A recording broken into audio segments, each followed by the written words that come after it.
Welcome to Heal You From Within Healthy Talk podcast, where we talk about lifestyle, food, and targeted nutrition to help you live better and better longevity. My name is Janice Wong. I'm a functional medicine pharmacist from Sinan Nutrition and Sinan Pharmacy and the host of the podcast. Today, I got a friend and a colleague of mine, Dr. Tricia Pingle, the leading naturopathic physician on a mission to help you feel better, stress less, and reconnect your true self.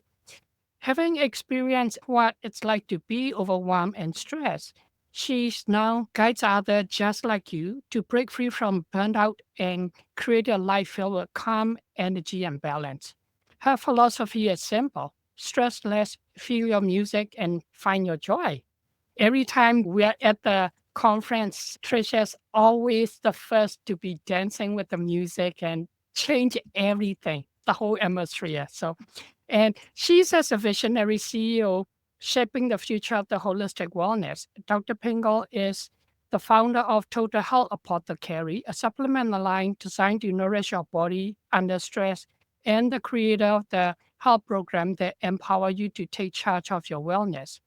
She's also the best-selling author of Total Health Turnaround, and her approach is all about giving you the tools to live your most vibrant life without relying on quick fix or temporary solution. Dr. Pinger is here to help you thrive, not just survive. I like that because, a lot of people is like, how do I survive? And how do I get through? We're through. How am I going to get through this? Yeah. Exactly. Yeah. And so, you and I, like, we both work in the same area, and that's how we became friends at conferences and training. That the area that we work is stress, chronic stress. And we all know that chronic stress causes 95% of chronic diseases. So we've been talking about how to manage the stress and belly breathing and all of that. But, you brought up that there's another layer there that we should be looking at. Stress is underlying every chronic disease we have. It's the most undertreated. Stress is dismissed. We don't go anywhere. You hear most, well, I'll do that when I get through this. Oh, I was on my way to go exercise, but then I got this call. We are at the mercy of the environment when it comes to stress. I think a lot of people maybe should spend more time looking at is that we actually have full control over how we interpret stress. Stress is not going away, kids. No. In fact, if anything, we're going to get more and more and more in our current environment. So we have a choice. It's ironic. Stress is an adaptation to a fearful event. Right. It happens, our body adapts, our biochemistry adapts, we get away from it. Now we're in a position where we have to adapt to constant everyday threats. We have to start with our mental state. How do we interpret stress? This is something you can do at home every day. It's a learned process. The cool part is we could have someone in front of us do their labs, find our imbalances, give them a supplement plan, a nutrition plan, exercise plan, and they could do it all. Yeah. But if their body is in a fear response and a stress response, it's only going to take them so far because their body literally in that moment cannot absorb the supplement. It cannot commit to the program. So we have to have that mindset piece. That's the limiting factor to recovering from pretty much every Right. I agree. Like I was mentioning before we jump on the recording that I had a patient two years ago that came on, listened to my webinar and so excited and pay for it and sign up and pay for it. And then she couldn't start because her mindset is that, oh, I can only do it when. And there's always, like you said, all these little things coming into play. And one day she'll email me and say, oh, I'm going to start tomorrow because I have to do something today. And 2 days later saying, oh, I got a cold, so I can't start. I want to start when my cold is away. And I'm like, keep telling her, no, you can start now.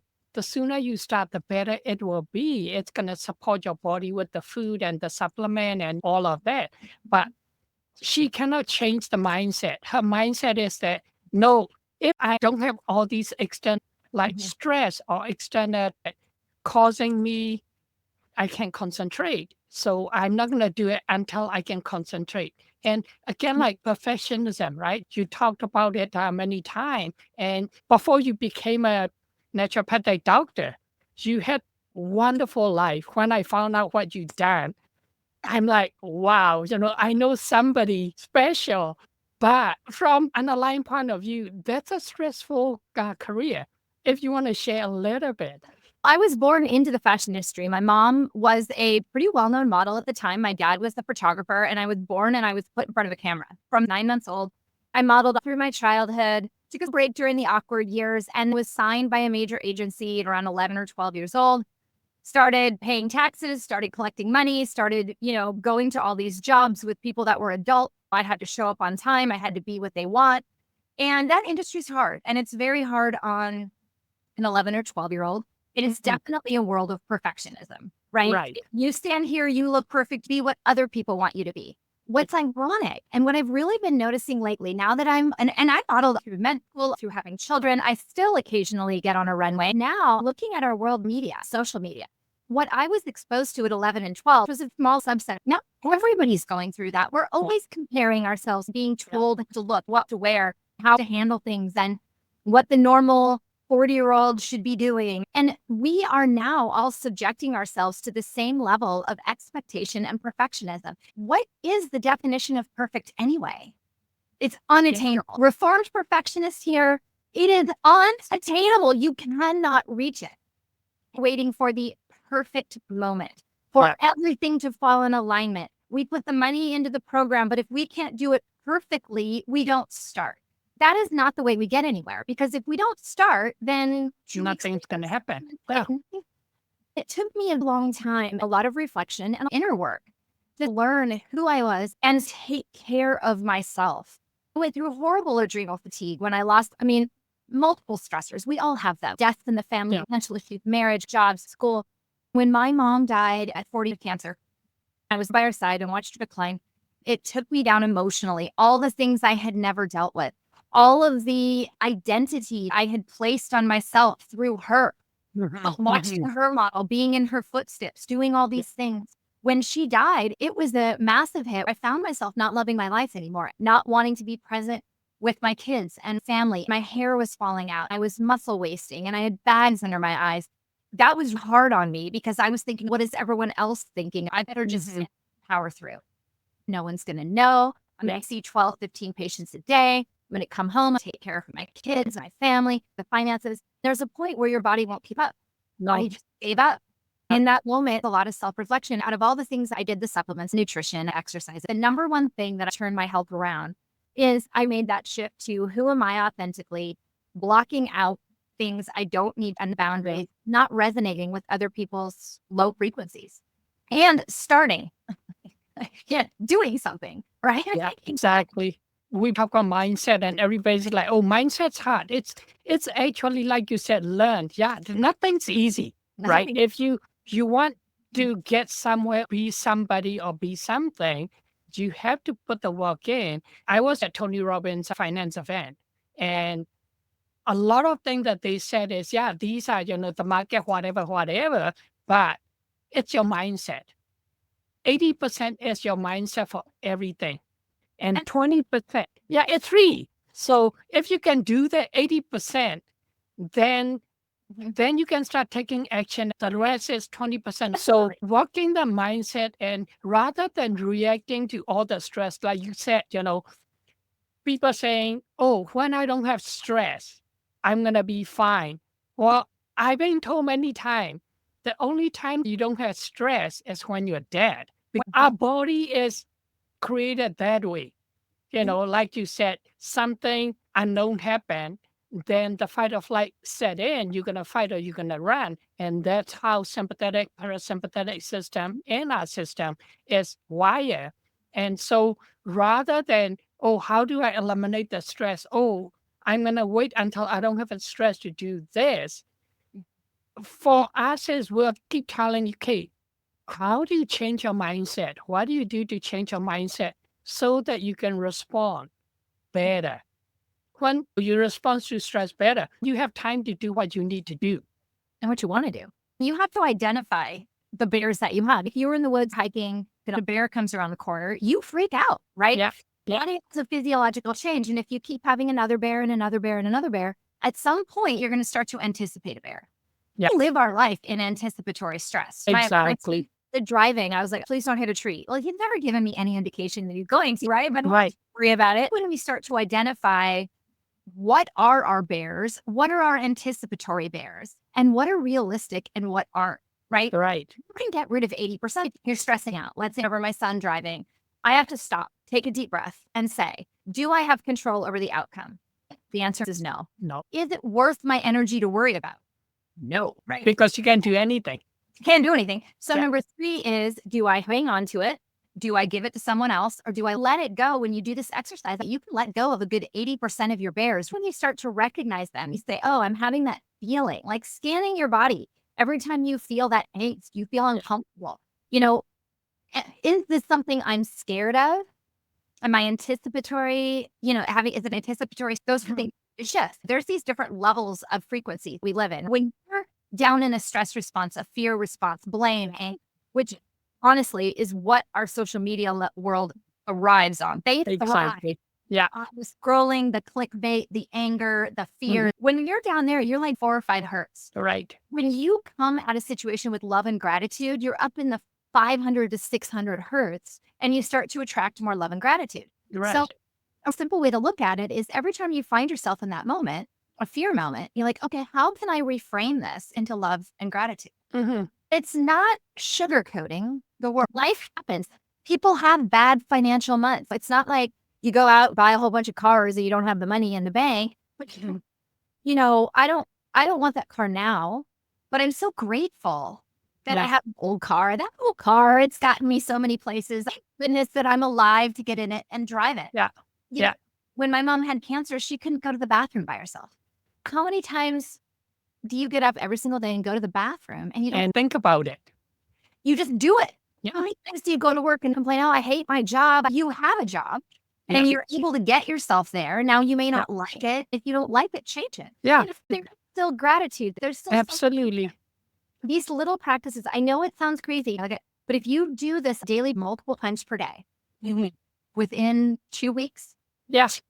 a massive shift in Yeah. the energy around you and the way you deal with stress. Yeah. It's proven science and amazing. Absolutely. And that's what, I tell a lot of people that even, you're down and out, you go to bed, just grateful that there's a bed for you to sleep because there's still lots of people out there homeless.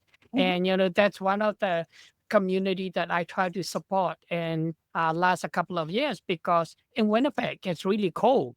When you're homeless, you can die. Like right now, today is minus 35 degrees Celsius outside. I would love to be at your house right now, Tricia. I love Arizona. I see 75 degrees right now. So, if you look at it, you have a roof, a bed. Be thankful. For me, going to bed, I'm thank you for the day, for everything that happened. For the lessons. Yeah, because that means I'm still alive. You're I can feel it, right? And then in the morning, thank you for the sunshine. I'm awake, which means another brand new day to start. And that's what I've been doing for myself. Everybody's different, right? But just be grateful. Like you said, gratitude will bring you joy. One of the things that I tell some of my, patients is that, like you said, okay, you're in this stressful situation. Ask yourself a question. Can you control it? Yeah. If you can control it, do something. But if you cannot control it, why are you stressing out about it? You can pray for it, right? Or meditate, then let it go. From a place of love. Yeah. And from a place of love. I know. And waking up is important. Many people don't wake up, right? I think you should have gone, but like you said, you'll be dead. There's a huge lesson there. I also encourage people to think about the best movies or books you've read. They're never about things going perfect. No. That story is boring. Nobody wants to read it. It's not a fulfilling life to live because once you achieve it, your entire life is misery. The most successful people have had extreme adversity. They'd hit something that made them make a change. And so these things that happen to us that in the moment are really hard and Right. very hard to imagine. Why is this happening to me? What is going on? How am I going to do this? Are actually lessons and opportunities for you to grow from. This is a really important mindset as a parent. We understand when talking to our children. Mm-hmm.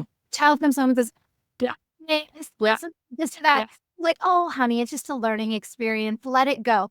Yeah. But we don't give ourselves that. No, exactly. We're modeling behavior for our children. We're modeling scrolling on the phone, getting angry at the newscast. We're modeling that I hate my job. I don't want to do this. This is miserable. I don't have it's like we're modeling this lack behavior, right? For our kids. But if the roles were reversed, we would give them very different advice. So just keep that in mind, parents. Yeah. We fly a lot with conferences and stuff. If you have a chance to travel, fly on the plane, the safety thing that they go through is that when oxygen masks come down, put your mask on first so that you won't pass out and you can help others. You're trying to help and you don't have enough oxygen you can do properly. I like that we care for our kids and we tell kids that, oh, this is a learning experience, but we don't have the same standard. We think we're Superman and Superwoman, but we don't need that. One of the conference that I was there, I was learning from Dr. Daniel Amen. And one of the things he said, if anybody is stressing out, he call people out and then they go up front. And then he said, okay, what is your stressful situation?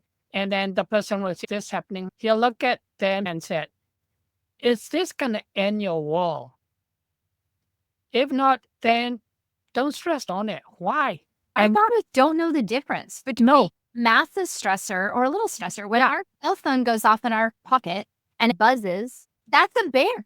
I watch my kids do this all the time. It drives me insane. They reach in and they check their phone, but it didn't buzz. I didn't miss anything. I missed anything. I'm like, how many bears are you going to put in front of you right now? Like, there's nothing missing. Exactly. You know what? It's like, let me. Yeah. One places we can start is really looking at our electronic usage. I grew up in the 80s and the 90s, and we would come home, and we had an answering machine. They wanted to reach us during the day. We checked them out. We return the call. If they call, we left them a message and that's. So I tried to train our kids. They kept asking for cell phones and I kept saying no because I'm mean. But when they finally did get them as teenagers, we're like, well, hang up your phone when you get home. Hang it up. It's not in your pocket. Check it periodically. Check your messages, respond, and leave. Putting your phone in a drawer, not sleeping with it by your head. Nice. I don't know why people think they can't buy alarm clocks, but everyone always said, oh, my phone's the Walgreens down the street, $5. Alarm clock, little things like that make a huge difference on your physiology. And for people experiencing hormone imbalances, thyroid imbalances, insulin imbalances, these are all hormones, right? Now, when your adrenals are stressed, your insulin levels are mismanaged, thyroid is mismanaged, nutrition is depleting, biome is changing. Yeah. These little things that sounds easy actually impact the entire system. People are snacking because they are stressed. They're always snacking. And that causes, again, weight gain, insulin imbalance, all of that hormone issue because your body, the more fat cell you have, the more estrogen you produce. So now, you got all these things. And again, mindset. Like in our house, we have some chips, but we don't have it in the plain view. Right. It's a treat. And, we don't buy any pop. My kid loves bubbly, so they get kombucha. Yeah. People laugh. They open the fridge and it's all sparkling water. And they're like, where's the pop? We've never had it. Pop, yeah. Like with chips, if my kids pull out you'll see me with hummus. Dip it in the hummus. There you go. Yeah. Is eat exorbitant amounts. And food is always an issue. People say, my kids won't eat healthy, won't do this. Yes, they will. Yeah. You have to teach and train them, set the example. Yeah. It's hard, not easy. Sometimes I make multiple meals because my husband and kids eat meat. I don't, right? Right. So I'm doing more build your bowl type thing. And I'm encouraging them to put some broccoli or some celery or some. Exactly. They may not, but I do. Yeah. Right. I model it. Yeah. And I had actually an instance, it was maybe a couple months ago, my youngest, who's my picky eater. He He always says, I want a hamburger. And then I make him one and says, I don't like hamburgers. He's been like that since he was born.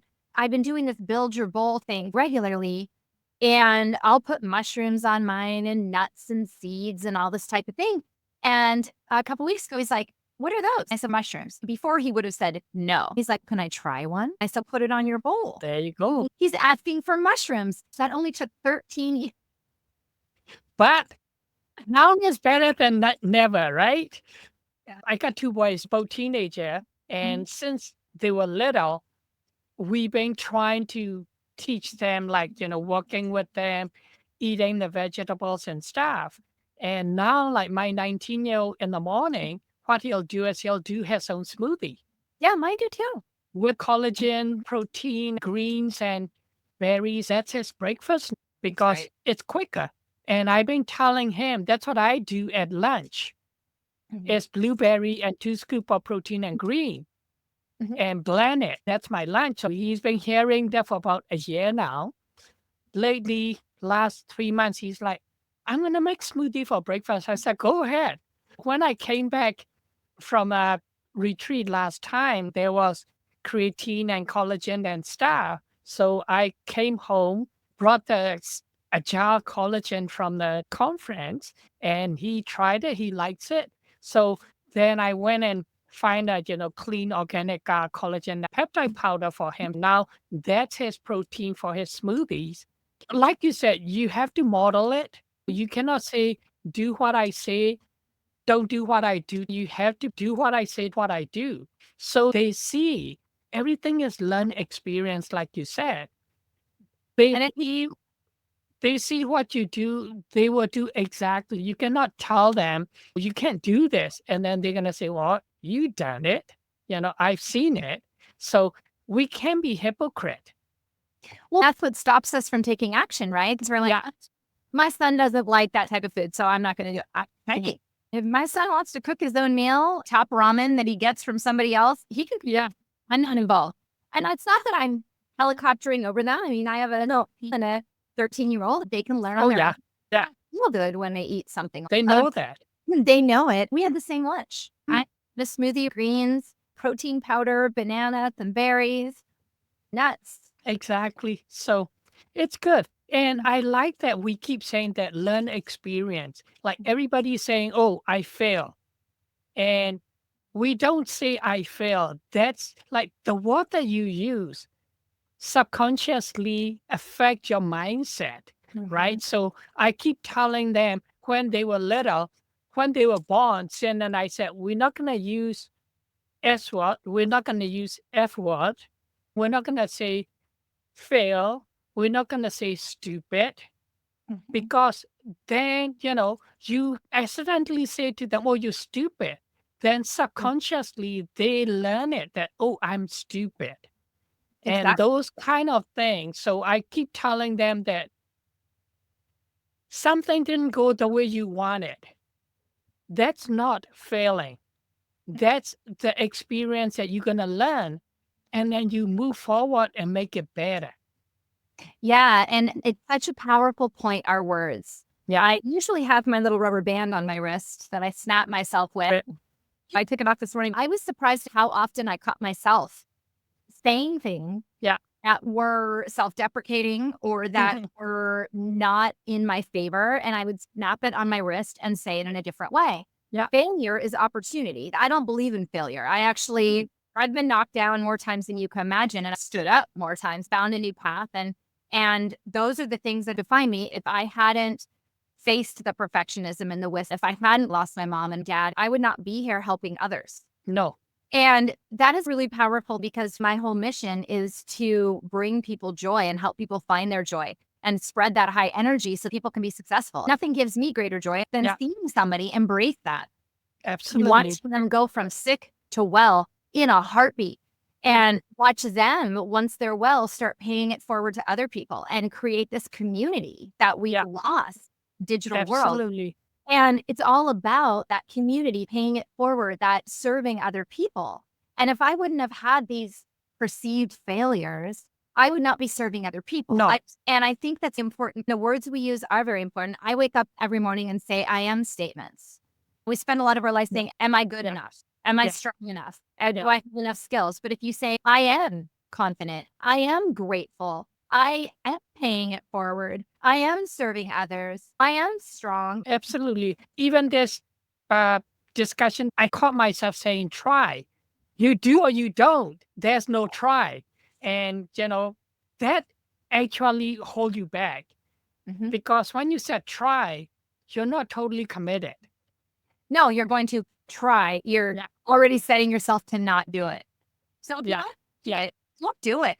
Make a choice. Yeah. I'm not going to do it or I'm going to do it. I'm just going to say action. I started that try was one that I did too. One of the things I've changed to instead of saying try, I'm going to say I'll take an action. Yeah. Do this action. I'll take that action instead of I'll Yeah. try. I'll get this done today. I'll sit down with it for an hour. So just Right. changing, right? Absolutely. So true. One thing I posted in my office is the Rocky saying, right? Yeah. Not how many times you can, punch somebody, but how many times you get knocked down and how many times you can get back up. That's how you win a game. Life is a game. We sometimes take it so seriously, like this has to be 100% or in our practices. We're doing something like we have some colleagues say, you know what, I'm building the plane as I'm flying. Mhm. And those are the one that who's taking action Yeah. and I'm seeing, Yeah, I have a little can you see that? Today, you are yeah, exactly where you are supposed to be. What happens tomorrow is up to you. I keep this yeah, in my office because absolutely. the only thing we No, can do deal with today. yeah, Sometimes it takes it's not to be morbid, but sometimes it does take the loss of people, witnessing people losing their functions to have gratitude for today, you yeah, know? you're Um, functioning. and Yeah, really understand that we actually have a lot more control over our health than we think. When I was going through adrenal fatigue and at my lowest, I had a hard time meditating because in that space, it's yeah, not yeah, like, it's not I easy. know. Yeah, And so one of the things that I did is I thought, okay, I don't have any joy right now. So what did I used to do when I was a kid that brought me joy? What brings me happiness? And my dad, on top of being a photographer, was also a musician. He played in bars. He'd play every morning and wake up and I'd hear him in the kitchen playing. We gathered, sang, yeah, and I danced on teams. I loved dancing. I just walked into a hip hop class and I was depleted. I hadn't danced in probably 15 years because I went all through med school and having babies, and I did not prioritize myself. I prioritized them. I hadn't exercised, danced, and I could not remember choreography. They would teach two moves, and I was so in my head, I yeah, couldn't do it. But I was committed. I went every week. So that was 8 or 9 years ago. Now I dance 5 hours a week. I do extensive choreography. I remember it all. And in that moment, I don't think about anything except the music. yeah, I hear the music and I dance to the music. I learn the choreography and then I let it go. And I yeah. let my body just go. And that has played out in my life in so many ways. Trusting the process, Mhm. flying the plane, and just trusting that your body's going to know what to do. You're going to guide yourself by just Yeah, listening to the music. yeah, absolutely. I tell my patient that when you trust your body and take action with whatever that serves you, right? Like, for example, 15 years ago, one of the patient got referred to me with the PTSD. Mhm. And we did initial talk on the Zoom. He couldn't remember what he was talking about. He can't finish his sentences and nobody can help him. Everything he was saying was, but because, you know, why am I like, all these negative stuff. So, two things I did was, okay, you have to meditate, you have to remove all these negative, thought process. Mhm. And you have to be grateful that you got your wife, you got two kids, Mhm. and eat multicolored vegetables and enough protein 1 week. His energy totally changed. His focus came back. And 20 years, he said he couldn't do anything. I'm like, because your mindset is not there. You keep saying, I can do anything. I can do anything. I'm Mhm. like, you can do everything. You And just, eat some more. when you're in fight or flight, running from a bear, you don't remember the lake, the flowers, the pain. One of the biggest mistakes that I see people make when they say, I have low energy and brain fog, is they start stimulating themselves. Yeah. They start taking caffeine. They start taking herbs that stimulate. Look, folks, we're too stimulated. That's why I'm missing things. I video on Instagram, remembering all the words to the salt and pepper song. But when I walked into the kitchen, I didn't remember why I was there. Right. And how often do we do this? We get in this autopilot. We drive home from work. We drive home from work. We don't remember driving. We think it's because we're tired, when in reality, it's about calming the brain and putting the body into a parasympathetic state so that you know it. And the path. Funny how when you're in that state, you start to notice the birds chirping. Plants get brighter. Oh, yeah. It's really common. It's just like you hear the ocean better, the lights get brighter and calmer. And all of a sudden you're like, oh, look, a little bird you would have never seen when you were power walking with headphones in on business versus just walking in silence. That's a big mistake I see. Absolutely. When we're so stimulated, we need to calm down. And that's where I see, some people that coming to me and saying, I need to go to the gym to burn this energy. I'm like, you don't. What happened after you come out of the gym? I had people said, it was feels so good. I went to the gym, I burn the energy, but then when I come out, I need to take a nap. Yeah. Your body is telling you that you are overstimulated to the point that you're quote unquote burn out. Yeah, or you're not losing weight. You go to the gym every day. You gain weight. You're gaining weight. The missing piece is you're doing it in a sympathetic state. You're doing it in a excitatory state. Yeah. So what the key is, you got to start practicing the calm moment, the stretch, the yoga, the Pilates, the breathing. When you can get in that calm state, that same exercise, you can still go back to the gym and run on the treadmill. You'll see results. You need rest days. If you don't take those, the weight will go back up. That's a hard concept to understand because I spent my entire life worrying about what does my figure look like? What am I going to fit in the clothes? What are they going to say when they see me and I've gained 5 pounds? Yeah. It wasn't until I started to look at my goals. My goals are, when I'm in my 90s, I'm still going to be in that dance class. You're not going to stop me from being. I know you. I want to be at Disneyland, taking my kid on Space Mountain. My weight is irrelevant. What matters is my strength. Yeah. It's my flexibility, strength, mind, right? Yeah. Which means my nutrition has to be on point. My muscle mass needs to be on point. The higher muscle mass might mean higher weight. Yeah. It comes down to body composition. How much of my weight is muscle versus fat? How flexible am I? If I climb up a ladder and I fall down, am I going to be able to catch myself or break a hip? Little things like that. I'm 40, almost 49. There are times I'm like, oh, I had such a great body when I was 29, right? And you think about that. But then when I'm 69, I'm going to wish I had this body. I'm 61, by the way. I was in Whistler last week with Tony Robbins. And in the morning, we were allowed to go skiing, whatever. And I had a chance to go bobsledding. Oh. And I would have never done it, but they set it up. So Cindy and I went. And then we fill out the form and wave and stuff. And then when I hand in the form, the lady's entering and she looked at me and she said, "You're not." I said, "What?" She said, "You look so young." She entered my date of birth. Like you said, when I'm 90 or 100, I want to be still like this, that I can go bobsledding. That was the most interesting and fun experience.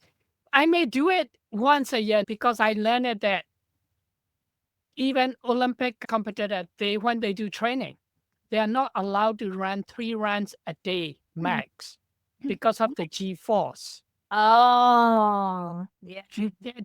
When we went on, because we're just, regular people, the speed is not that fast. So we got 4 G-force. When the competitor were running, they get up to 5. That's a lot. I literally lying inside the bobsled. I couldn't sit up because the force was so strong. Was Good for you. I love it. So in Disneyland last year, I was like a kid in a candy store. And I think those moments are so important. absolutely. Looking at your goals from your future self versus your person right now. Where do you want to be in 20 years? What is Yeah. your 60-year-old, 80-year-old self going to Yeah. be to Yeah. be in life? And what do you have to start doing now to get there? Absolutely. A lot of people say, I'm too old to do this. No, start now. I just started exercising regularly with Cindy. I have not been doing regular exercise. Now at my age, I'm like, I need muscle. I look at JJ and she has better muscle than me. So I gotta start exercising. So I actually started exercising like a couple of weeks ago. Good, never too late. I bought the weighted vest because JJ talked about it in some cuts. The weight is a big thing. I bought the vest up to 20 pounds. No. I got 10 pounds now. I'm doing push up with it. I'm doing plank with it. And I'm doing, Let's see. I think it's great and important because nobody likes the gym. I don't like going to the gym. no, That's why I dance. I have a Pilates reformer at home, and it takes some serious effort for me to go upstairs, Yeah. do Pilates. But if you can find things that you enjoy, if you used to play football, play football. If you used to dance, go dance. If you love to hike, get out and do it. Plan trips, prioritize yourself. Invite your family to join. So you're setting a behavior for them to follow, and you're nourishing yourself. Mhm. It's that simple. Yeah. If you want to be healthy, mindset. Put your mindset saying, hey, even exercise, I haven't done it for a while. It's hard. I don't want to, you know. But I'm telling myself, do you want healthier body or do you want low energy in Mhm. like another few years?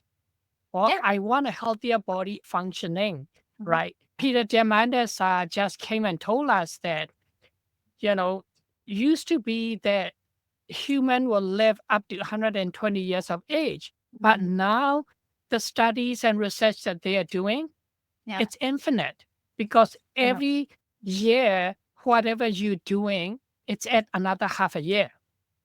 Well, they said in the US, the average lifespan of Americans is 78 years. Isn't that sad? It is. And when I look at the rates, it makes sense. When you're at 75% cardiovascular disease, 3/4 of the nation being diabetic cardiovascular Yeah. disease, obese, metabolically unstable. No wonder, right? Exactly. Those things can be changed.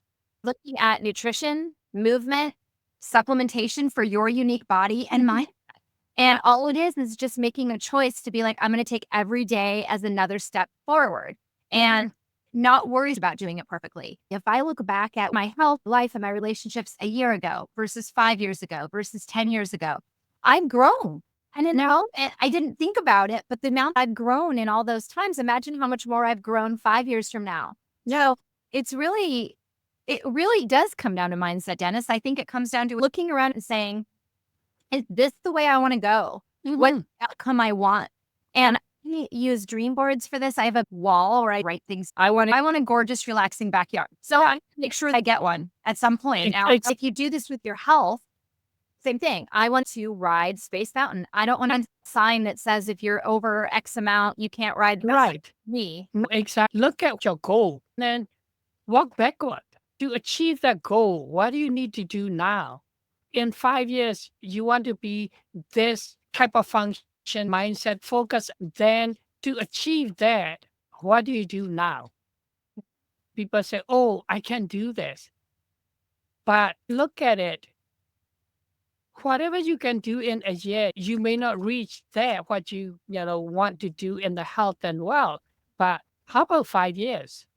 The time just go like that, right? If we don't change our mindset, that will allow us to take action. You're never going to move forward. And people say, oh, I'm not doing anything because I want to be perfect. But time's moving forward. If you're staying here, you're getting left behind. And you're going to get sicker and sicker if you have already, underlying stuff. So, but definitely to be able to do things and to be able to take action, it's a mindset. You have to tell yourself, why do you need to do this? Why do you want this? And everybody's, If I can't do it, I won't. Exactly. But I might. It has been great. I always enjoy talking with you when we have a chance. And every time at the conference and stuff, it's like, even though we are small group, still a lot of people, and there's time that you don't have the chance to sit and talk like that. So I appreciate that. If anybody want to connect with you, how do they do that? The best place is drpingle.com. I have all my social media links there. Anything going on will be there. I'm actually redoing the website right now, so I'm very excited for the new launch next week. I'm big on community. I think if we all reach out and we connect with each other and we share stories and we're vulnerable and we're authentic and we laugh a little, we can make the world a better place. So if you're down with that, find me on Instagram or Facebook or TikTok, or Instagram's my primary platform. YouTube, I have a new YouTube channel. Some of your video was really good. Yeah, I'm interviewing people that have overcome things. We all have those moments, that self-doubt. We all have these patterns that we've been trained, and we are modeling those behaviors for other people. So my new YouTube channel is interviewing people that have changed that. They've changed the way that they view life and therefore changed the way that they can serve other people. So I am all about community. So reach out, put on a social media post. Hey, I heard you here. Nice to meet you. That would make my day. Great. And again, you are significant and you are resilient. Tell yourself that. We put ourselves down too much. Be kind to everybody because we don't know what's going on in their life. Don't get upset with them. Be kind to them. Be kind to yourself. And with that, I'm going to sign off. Thank you, Tricia. It's been pleasure and exciting to chat with you. And we'll catch up more later. Grateful for you. Thank you, Dennis. Bye. Ready to revolutionize your health? Subscribe to Dennis Wong, functional medicine pharmacist, for exciting health tips and transformative advice.